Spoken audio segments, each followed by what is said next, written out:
बड़े बड़े संकटों को निपटाया। हम चाहते हैं इन 3 दिनों में आप भी उस अवचेतन मन से कनेक्ट हो सके ताकि अपनी समस्याओं का समाधान आप स्वयं कर सकें। इसलिए 3 दिन का सत्र है। इस 3 दिन के सत्र में कुछ सावधानियां हैं। इस सत्र में आप सबका स्वागत है। इसलिए भी हम आपका स्वागत कर रहे हैं कि पूरी दुनिया के लोग किसी एक ऐसे गुरु की तलाश में है जो हमारी समस्याओं का समाधान दे, और हम ऐसे चेलों की तलाश में हैं जो अपनी समस्या का समाधान खुद खोजे। और ऐसा शिष्य अगर बनना है तो तभी संभव है जब आपका आत्मबल मजबूत होगा, जब आपका अवचेतन मन जगा हुआ होगा। आपके पास 2 मन है, एक चेतन मन। चेतन मन वो जो भी सुन रहा है, देख रहा है, ठंडी को महसूस कर रहा है। अवचेतन मन वो जिसके पास इतनी शक्ति है कि वो आपके मन को भी गुलाम बना सकता है और इस प्रकृति के नेचर के स्वभाव को भी अपना बना सकता है, जिसको सबकॉन्शियस माइंड कहते हैं। अवचेतन मन की शक्ति से पूरी दुनिया के हजारों ऐसे उदाहरण हैं जिनको आप आर्टिकल में पढ़ेंगे या किसी किताबों में प्रयोग कर रहे हैं। पर हमारे मन में एक दिन विचार आया कि पूरी दुनिया का मान लो बॉडी डिटॉक्स हो भी जाए तो क्या फिर भी ये निरोगी हो रहे हैं? तो पता लगा कि बॉडी डिटॉक्स तो बहुत लोग कर पा रहे हैं पर अभी भी निरोगी नहीं है। उसके पीछे हमने एक रहस्य समझा। इनकी बॉडी डिटॉक्स तो हो गई है पर ब्रेन डिटॉक्स होना बाकी रह गया है। और किसी आदमी की गाड़ी की रिपेयरिंग कर दी जाए, मान लो कोई बहुत अच्छी कार हो और कार की रिपेयरिंग कर दी जाए, पहिए नए लगा दिए जाए, सीटें कवर नई लगा दी जाए, कांच नए लगा दिए जाए, उसमें हॉर्न नया लगा दिया जाए, घुमाने वाला हैंडल भी नया लगा दिया जाए, लेकिन इंजन पुराना रखा जाए तो कोई मतलब नहीं। जब भी वो चालू होगा तो ठीक वैसे ही चालू होगा जैसे मानो कोई भूकंप आ गया। तो जिंदगी में भी आपने अगर बॉडी डिटॉक्स कर ली और ब्रेन डिटॉक्स नहीं हुआ तो आप विचारों से तो वैसे ही लगे रहेंगे गधों की तरह। विचारों की शुद्धि नहीं होगी तो वैसे ही बोझ अपने आप महसूस करेंगे। इसलिए हमें लगा एक नया प्रयोग पूरी दुनिया को देना चाहिए जिससे व्यक्ति की बॉडी डिटॉक्स तो हो पर दिमाग का भी डिटॉक्स होना बहुत ज्यादा जरूरी है। करने के लिए, ऊर्जा से भरने के लिए और बुद्धि की शुद्धि के लिए, जैसे अंग्रेजी में कहते हैं ब्रेन डिटॉक्स, उस पद्धति के लिए हम लोग 3 दिन के लिए यहाँ बैठे हैं।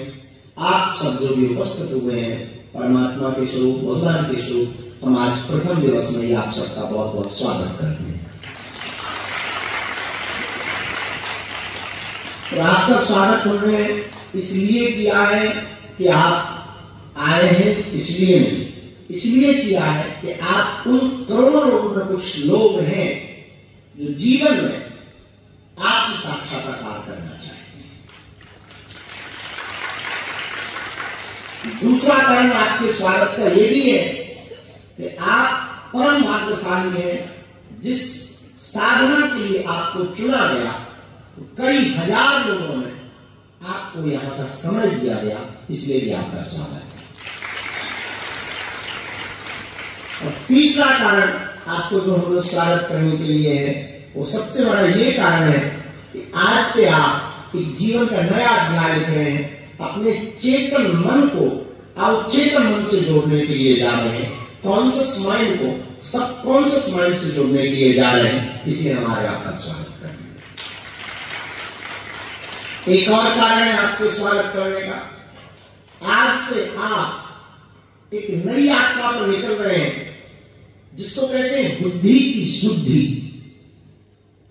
पूरी दुनिया में अभी जगह जगह वेलनेस सेंटर खोले जा रहे, पंचकर्मा खोले जा रहे, नेचुरोपैथी खोली जा रही। नेचुरोपैथी का बड़ा प्रचलन है, पंचकर्मा का बड़ा प्रचलन है, वेलनेस सेंटर का बड़ा प्रचलन है। जाने जाने लक्षणे लक्ष्मणोयस्या वामे जागन्कात्मजा पुरतो मारुतिर्यस्या तं वन्दे रघुनन्दनं श्रीसीतानाथ समारम्भां तां श्रीरामानन्दाय मध्यमाम् अस्मदाचार्यपर्यन्तां वन्दे श्रीगुरुपरम्परां वन्दे जगद्गुरुपरम्पराम्। नमः गुरुभ्यो गुरुपादुकाभ्यो नमः परिभ्यः परपादुकाभ्यः आचार्यसिद्धेश्वरपादुकाभ्यो नमोऽस्तु सीतापतिपादुकाभ्यः। अंजनानन्दनं वीरं जानकी शोकनाशनं कपीशमक्षहन्तारं वन्दे लङ्काभयङ्करम्। गोष्पदीकृतवारीशं मस्कीकृतराक्षसं रामायण महामालारत्नं वन्दे अनुरात्मजम्। हरिशरणं हरिशरणं हरिशरणं हरिशरणं। आराध्य श्री बागेश्वर हनुमान जी के चरणों को, सभी शक्तियों को प्रणाम, अपने अपने माता पिता के चरणों को प्रणाम, जगद्गुरु भगवान के चरणों को प्रणाम, भगवान भास्कर के श्री चरणों को प्रणाम। एवं मंगलमयी दिव्य उपस्थिति में हम आराध्य श्री बागेश्वर बालाजी के चरणों में मंगल में प्रार्थना करते हैं कि इस 3 दिन के सत्र में आपको ऐसा कुछ अनुभव हो कि आप अपने जीवन के उस क्षणों से, उस प्रक्रिया से, उस आनंद के सरोवर के साथ अपने जीवन को आगे बढ़ा सकें, उस उत्साह के साथ जिसे बड़े बड़े योगी, तपस्वी, बड़े बड़े पक्कर महात्मा कुछ भी ना होते हुए बहुत कुछ होने जैसा प्रतीति दिखाई पड़ता है। ऐसा लगता है मानो वो सब कुछ पा गए हों, ऐसा लगता है उनके पास सब कुछ प्राप्त हो गया हो, ऐसा लगने लगता है जैसे उन्होंने सब कुछ पा लिया हो, ऐसा लगने लगता है जैसे वो ऐसा कुछ तो पा गए हैं कि जो उनके पास है उसकी मुस्कुराहट। एक छोटे से बालक को, कभी बच्चे को आप देखेंगे, एक छोटा सा बच्चा जब बहुत प्रसन्न होता है तो वो खिलखिला पड़ता है, वो भूल जाता है कि दुनिया क्या है, संसार क्या है। उसे छोटी सी वस्तु प्राप्त करनी हो, वो अगर थोड़े से प्रयत्न में उसे प्राप्त हो जाए तो आह्लादित हो जाता है, मानो पूरा संसार उसने पा लिया हो। तो वो महात्मा, ऋषि मुनि, तपस्वी, जपी, तपी, ध्यानी, कुछ ऐसे ऐसे विरले संसार में लोग हुए जिनके आसपास तो कुछ भौतिक वस्तुएं नहीं रही, भोग की वस्तुएं नहीं रही, लेकिन उनके पास ऐसा कुछ था, ऐसा कुछ है